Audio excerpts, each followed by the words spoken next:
Mommy, could you teach me calculus? Shouldn't have you learned that during online class?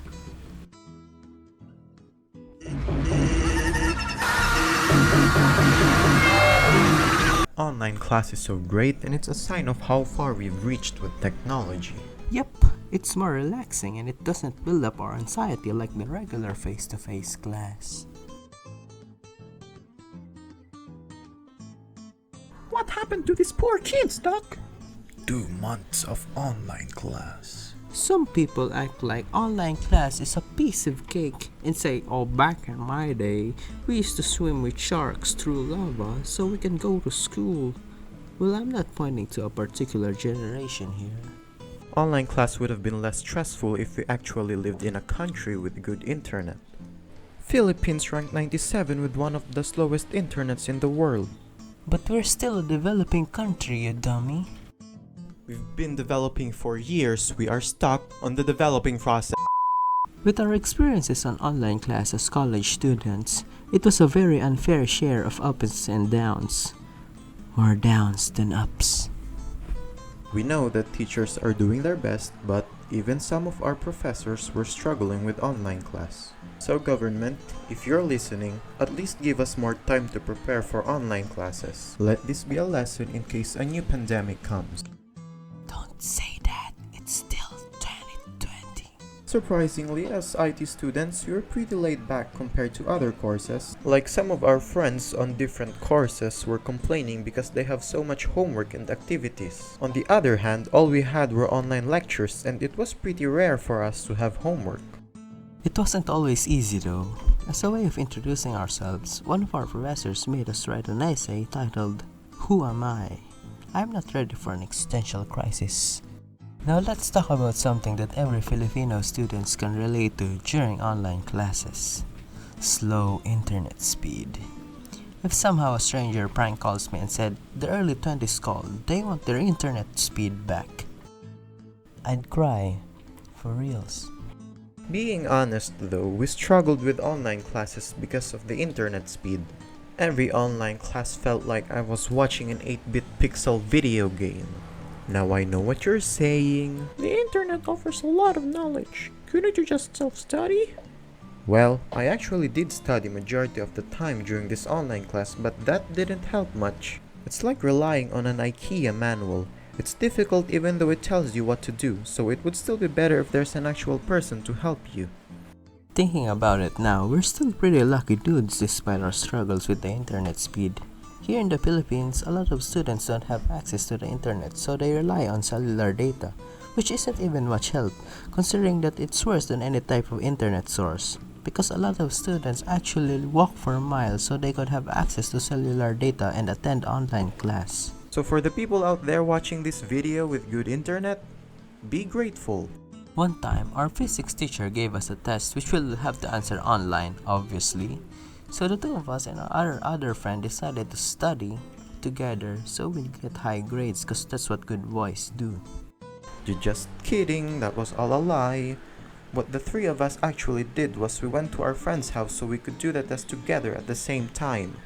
More brain means more brain power, and more brain power means a higher score. Quick muffs. We are above the law, losers. I mean, were the teachers actually expecting us not to brainstorm on an online exam? As a smart and honest student myself, I'm 100% sure that we weren't the only students who brainstormed on that online exam. Big disclaimer though, if you're a student, please don't brainstorm on a test. Don't take the same route as I did. Look at me now. Posting a YouTube video. During the anniversary of our school, they have this school event for a whole week where we only hang out with clubs and participate in activities. It's basically a party for a whole week. It's intramurals, but cooler.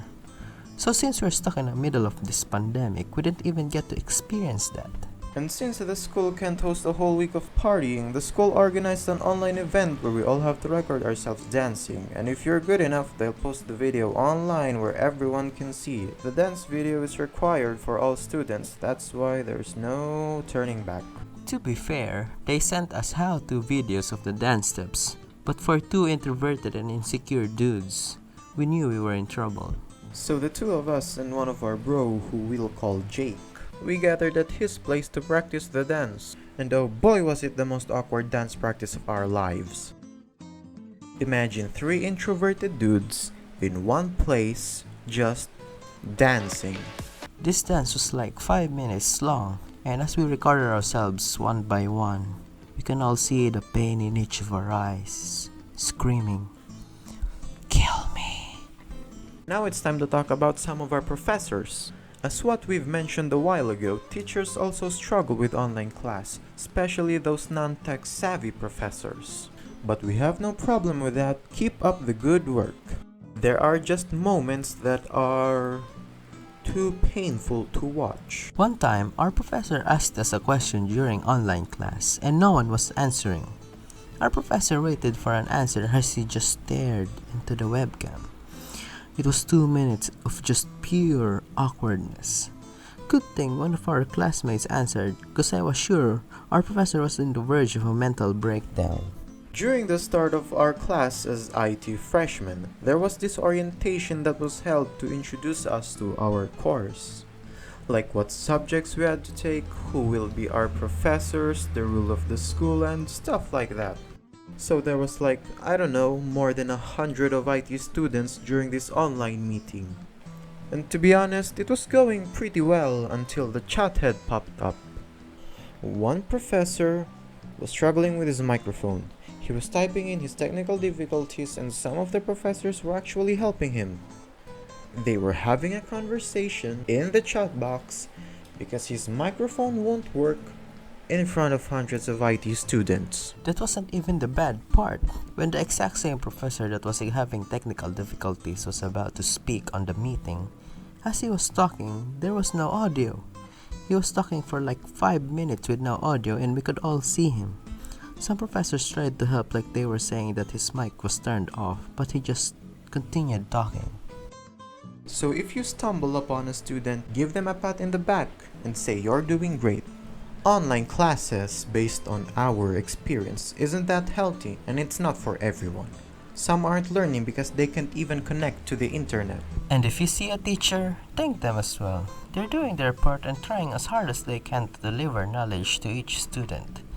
To the people out there thinking online class is just going to be a walk in the park, well, don't be too shallow and try to have some feelings. Lastly, to the people out there who are making this pandemic much harder by not following proper precautions, may you rest in peace.